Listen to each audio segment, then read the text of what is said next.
पाकिस्तान तहरीक इंसाफ ने स्पीकर कौमी असम्बली की जानिब से पीटीआई की मरहलावार इस्तीफों की मंजूरी का मामला सुप्रीम कोर्ट ऑफ पाकिस्तान में चैलेंज कर दिया है। इस पर हम बात करते हैं डॉन के नुमाइंदे हसीब भट्टी से। हसीब, बताइएगा पीटीआई ने मौक़िफ़ क्या अपनाया है, क्योंकि कासिम सूरी ने असेंबली फ्लोर पर 125 अरकान के इस्तीफों की मंजूरी का ऐलान किया था।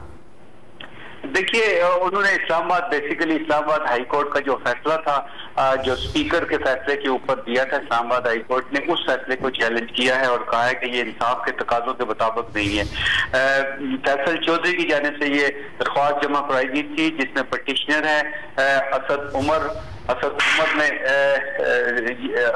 उमर की जानिब से ये दरख्वास्त दी गई है। तहरीक इंसाफ ने अवाम से ताज़ा मैंडेट के लिए कौमी असम्बली से मुस्तफ़ी होने का फैसला किया है, ऐसा कहना था दरख्वास्त के अंदर। तहरीक इंसाफ के अरकान कौमी असम्बली इस्तीफा दे चुके हैं। साबिक़ डिप्टी स्पीकर कासिम सूरी ने असम्बली फ्लोर पर तहरीक इंसाफ के 125 अरकान के इस्तीफे मंजूरी का ऐलान किया था। स्पीकर राजा परवेज अशरफ मरहलावार इस्तीफों की मंजूरी तय करदा असूलों की खिलाफ वर्जी है। जी, बहुत शुक्रिया, आप हमें अपडेट कर रहे थे हसीब।